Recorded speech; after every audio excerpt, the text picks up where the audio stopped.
Viendo la multitud, subió al monte, y sentándose vinieron a él sus discípulos, y abriendo su boca les enseñaba diciendo: Bienaventurados los pobres en espíritus, porque de ellos es el reino de los cielos. Bienaventurados los que lloran, porque ellos se recibirán consolación. Bienaventurados los mansos, porque ellos recibirán la tierra por heredad.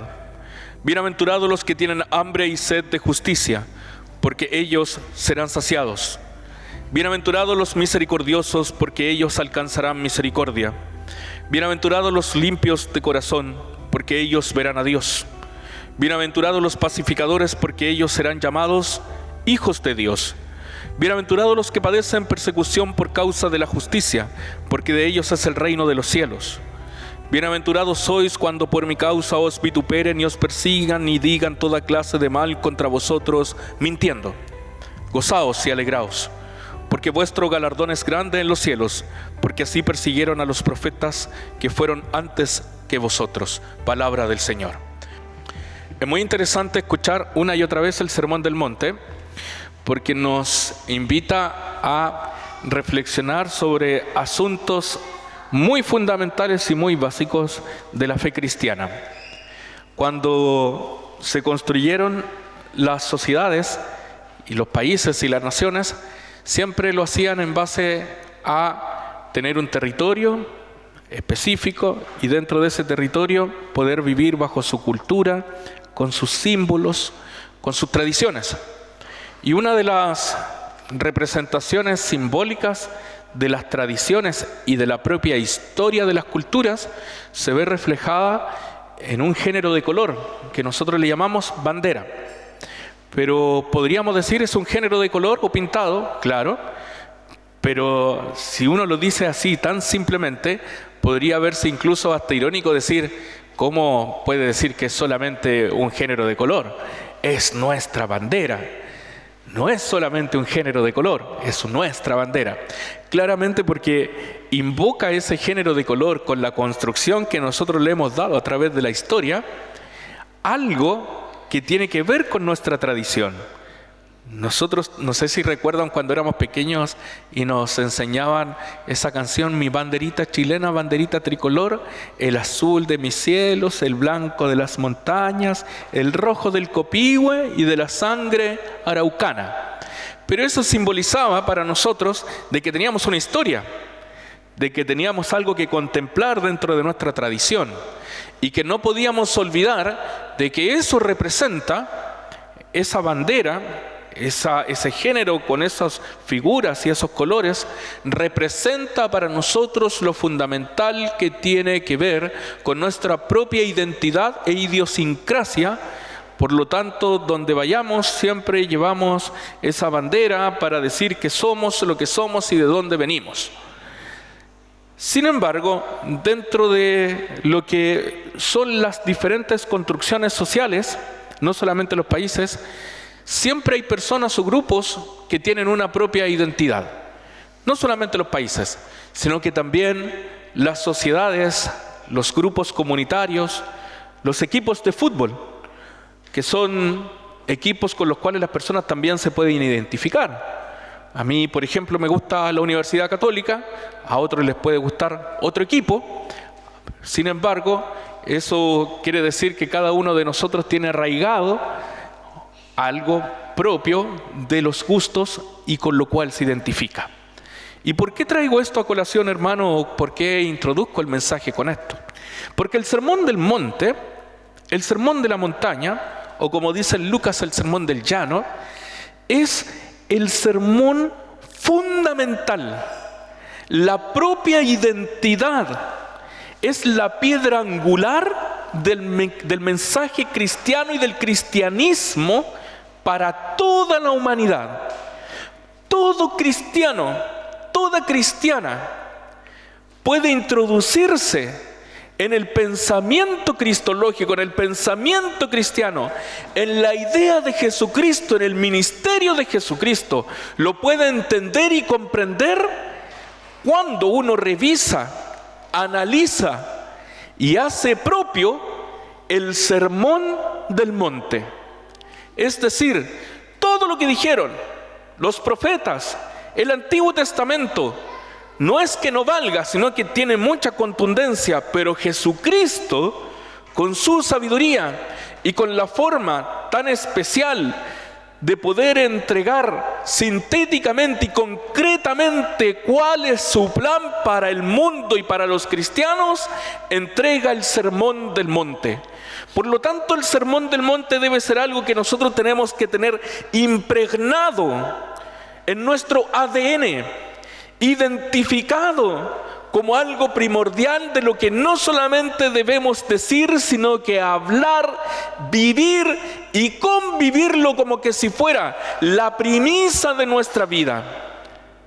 El texto bíblico lo pone, lo inyecta y lo inserta, tanto Mateo como Lucas, en una parte y en un contexto en el cual Jesús ya ha iniciado recién su ministerio. Por lo tanto, la primera impresión, las primeras palabras son las que a la gente les va a quedar guardada como el proyecto cristiano de Jesús, como el proyecto del reino de Dios que se viene a instalar acá en la tierra. ¿Se han fijado cuando una persona es electa en algún cargo muy importante? ¿Qué es lo que se espera que dé? Su primer discurso, sus primeras palabras. Estábamos en la asamblea, salió electo el obispo Ronnie Pulgar. Lo primero que hicieron, darle la oportunidad para que hablara. Y es constantemente así. Cuando alguien es electo en algún cargo, esperamos, o dentro de las elecciones presidenciales igual, esperamos que la persona que fue electa dé sus primeras palabras. ¿Por qué? Porque ahí va a manifestar su orientación hacia dónde va, hacia dónde quiere llegar. La práctica de Jesús de poder decir este Sermón del Monte es para que a nosotros no se nos olvide nunca cuál es el proyecto de Dios para nosotros. No nos perdamos, no nos vayamos por las ramas, volvamos al centro, volvamos al tronco, volvamos a lo esencial, a la raíz de donde nace y emana nuestra fe. Por eso dice el texto, sentándose, primero se sentó, no lo habló de pie. Luego dice el texto, porque no era necesario que Mateo diera tanta característica y tanta especificidad, pero él lo dice. Jesús vio a la multitud, subió al monte, se sentó, vinieron a él sus discípulos, abrió su boca y les enseñó. No solamente empezó a hablar, ¿se fijan?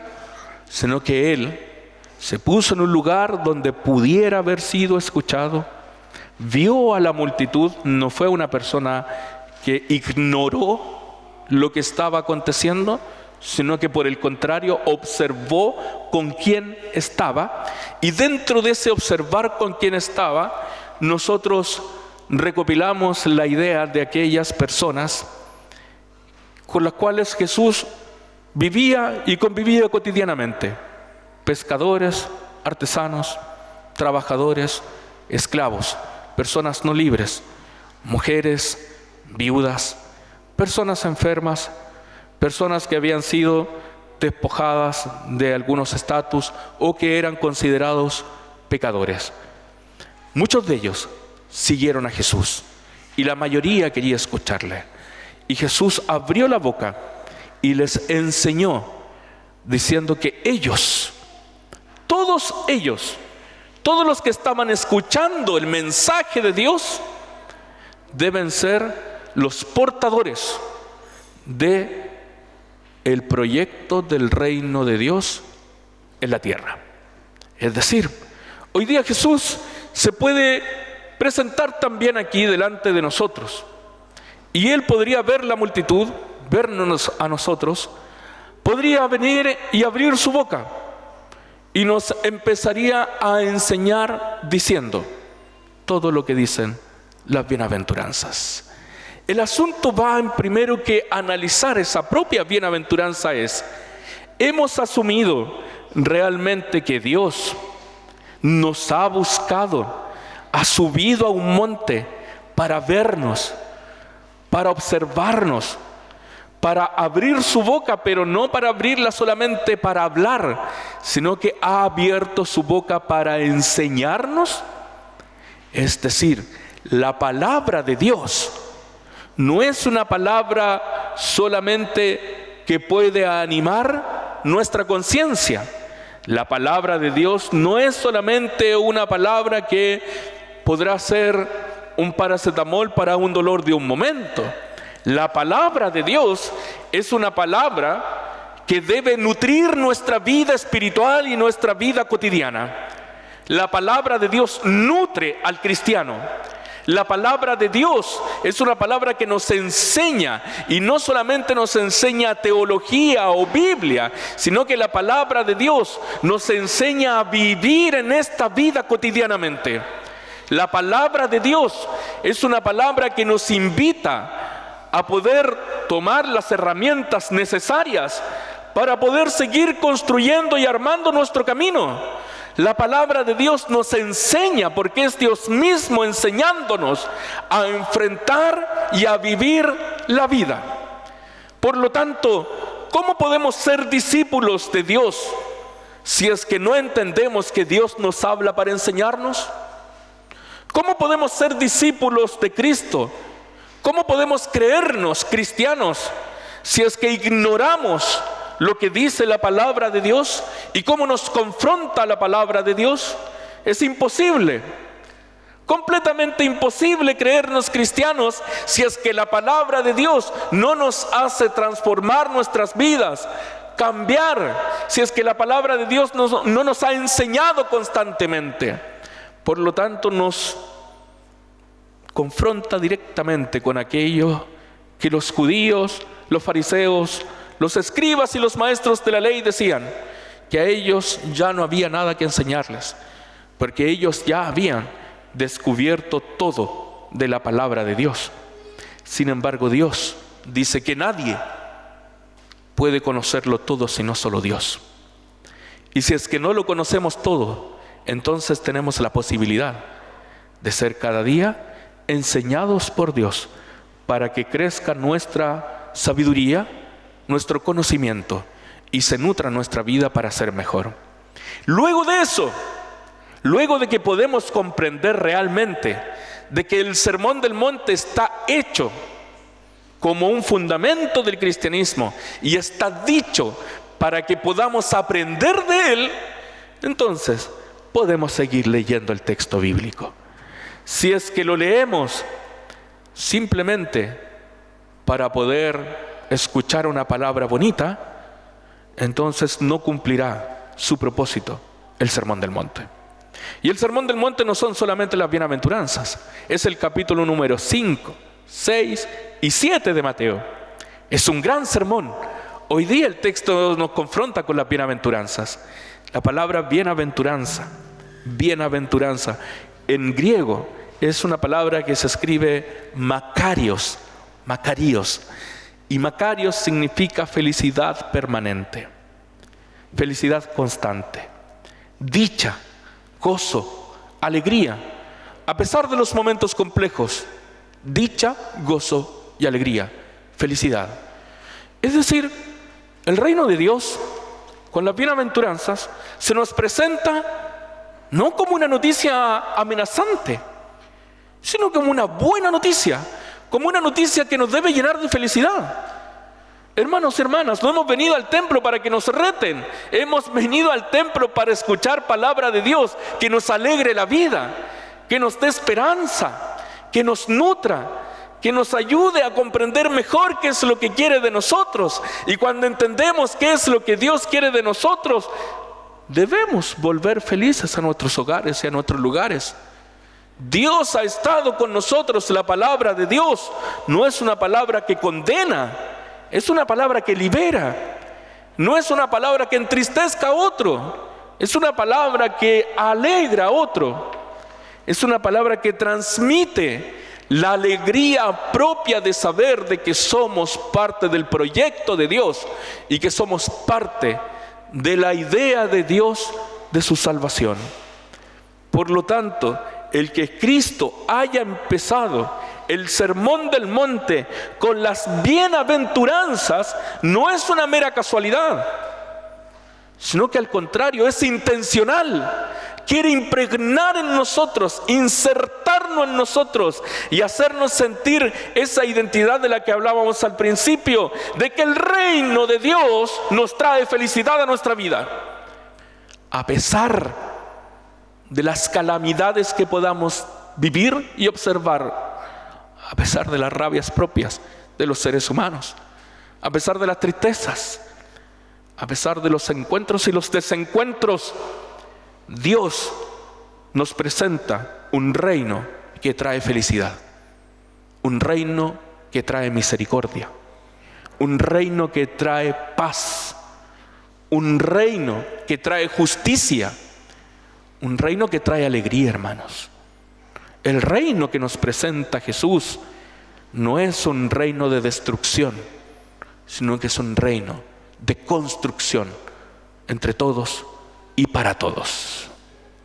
La misericordia, la justicia, los pacificadores, el ser llamados hijos de Dios, el consuelo en los momentos difíciles, ¿acaso no son palabras que nos deben de llenar de alegría y felicidad y de esperanza para nosotros? Pero hermanos y hermanas, aquí está el desafío, que dice: son bienaventurados los que trabajan por algo. La gracia de Dios está abierta para todos nosotros, pero es nuestra intención, nuestra voluntad, si es que queremos abrazar la gracia de Dios. Dios no es el Dios que se impone a nosotros. No sé si ustedes han visto alguna vez un cuadro de un Jesús que está golpeando la puerta. Hay un Jesús que golpea la puerta, pero Él está golpeando, haciendo alusión al texto bíblico que dice: he aquí estoy a la puerta y llamo. Pero ¿cuándo se abre la puerta?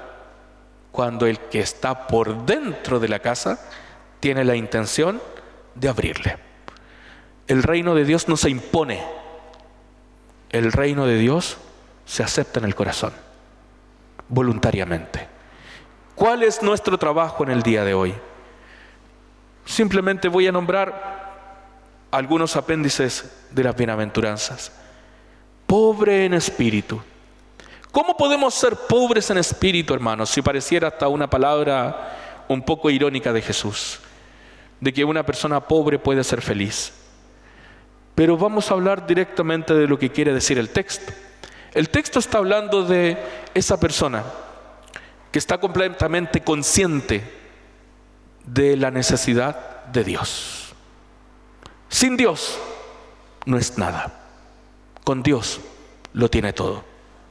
El que es pobre en espíritu, es decir, el que considera que con Dios solamente lo puede tener todo, esa persona alcanza la felicidad. Si nosotros decimos que la felicidad está en manos de nuestro estatus, de la economía, de los cargos, de cuánta fama tenemos o cuánto poder podemos acumular, estamos muy alejados de esa pobreza. Pero cuando nos consideramos pobres delante de Dios, es porque creemos que solo con Dios lo tenemos todo. Sin Dios no tenemos nada. Pero cuando Dios llegó a nuestro corazón, entonces nos hemos considerado pobres en espíritu. No porque tengamos una pobreza espiritual completa, sino porque realmente hemos reconocido de que dependemos. Como todo pobre necesita de que otro lo ayude, en este caso, nosotros no dependemos de nosotros mismos, sino que nuestra vida, ¿de quién depende? De Dios.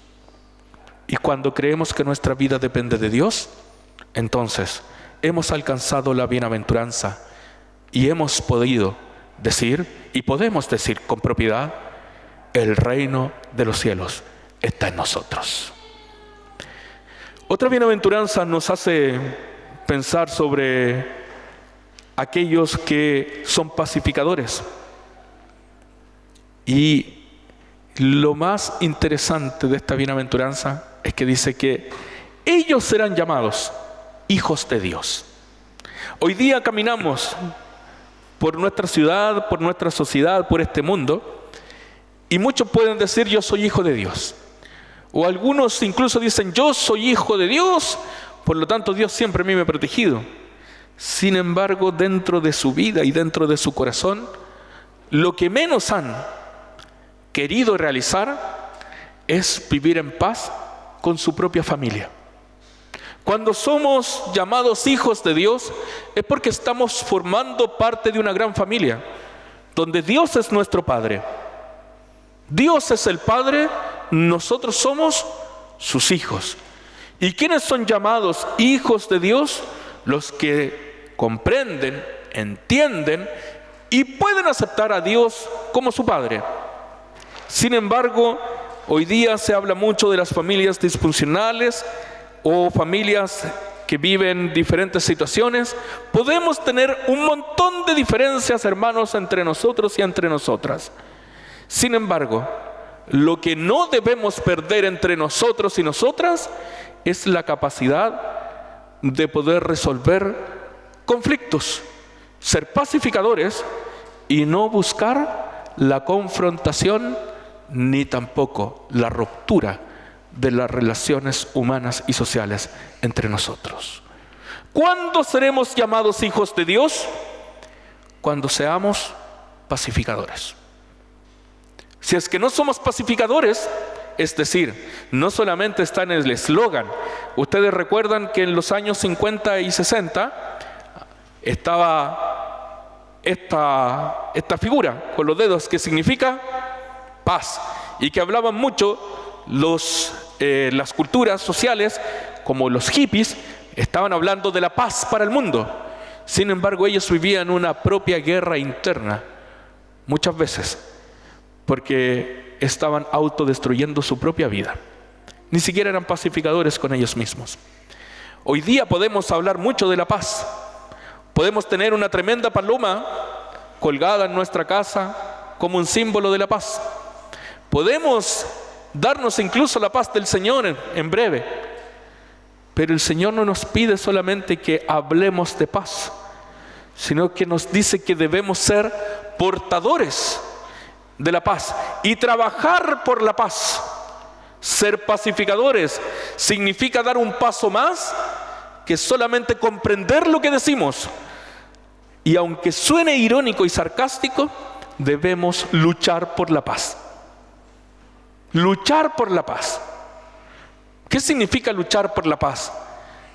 Estar en todas las formas, en todos los núcleos sociales, en todos los lugares donde podamos vivir, desarrollarnos, pero llevando siempre una palabra pacificadora, que no convierta más una situación en un conflicto, sino que pueda lograrse el buen entendimiento y la sana convivencia.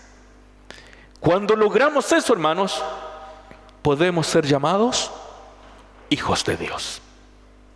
Si es que no somos pacificadores, entonces no podemos alcanzar la bienaventuranza. Pero lo lindo es que el texto no nos invita solamente a pensar en nosotros, sino que nos invita a vivir en comunidad.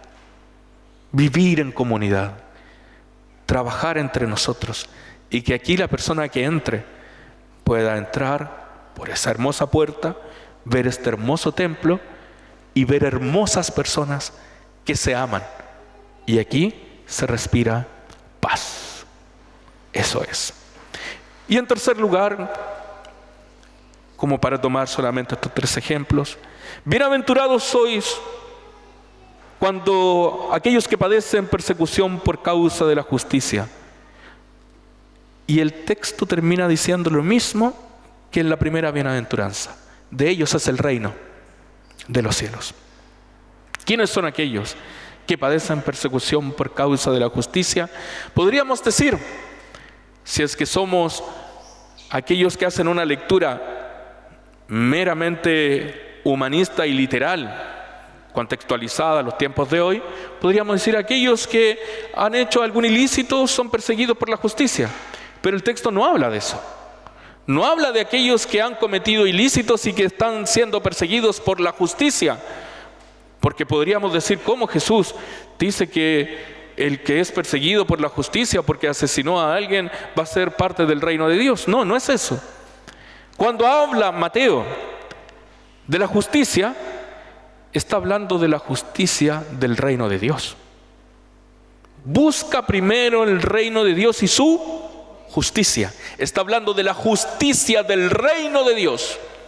¿Y cuál es la justicia del reino de Dios? Cuando se hace lo justo para que la sociedad, el mundo, nuestras familias y nuestras vidas puedan vivir dignamente, para que puedan alzar una voz profética de denuncia de la maldad y de anuncio de la verdad. ¿Saben quiénes fueron perseguidos por causa de la justicia? Daniel predicó de la justicia de Dios. Isaías predicó de la justicia de Dios. Si es que nos vamos aún más cerca del Nuevo Testamento, ¿quién fue crucificado por hablar de justicia? Jesucristo. Jesucristo fue crucificado por traer al mundo una palabra de justicia para aquellos que estaban siendo oprimidos. Por lo tanto, hermanos, no nos cansemos, como dice el texto bíblico, de hacer el bien. No nos cansemos de hablar de justicia. No nos cansemos de realizar justicia y llevar justicia a aquellos que han vivido bajo la sombra de la injusticia. Aquellos que hasta el día de hoy no han sido considerados como personas dignas. Llevémosle dignidad a sus vidas. Porque hoy día podemos alcanzar la misericordia y el reino de Dios se hace parte de nosotros cuando actuamos no por venganza, sino por justicia de Dios. Porque Dios es el Dios de justicia. Y el Dios de justicia, como lo dice el Antiguo Testamento, clama constantemente para que se haga justicia en medio de nosotros. Cuando Dios se encuentra con Caín y le pregunta, ¿dónde está tu hermano? La respuesta de Caín fue, ¿soy yo acaso guarda de mi hermano? La respuesta de Dios no se hizo esperar y dijo, la sangre de tu hermano clama por justicia. Hoy día hay muchas personas que están alrededor de nosotros que claman por justicia. Muchos que han sido invisibilizados, que claman también por justicia. No nos cansemos de hacer el bien, con conciencia tranquila, felices y alegres, porque lo que estamos haciendo no es para beneficio propio, sino para beneficio del reino de Dios.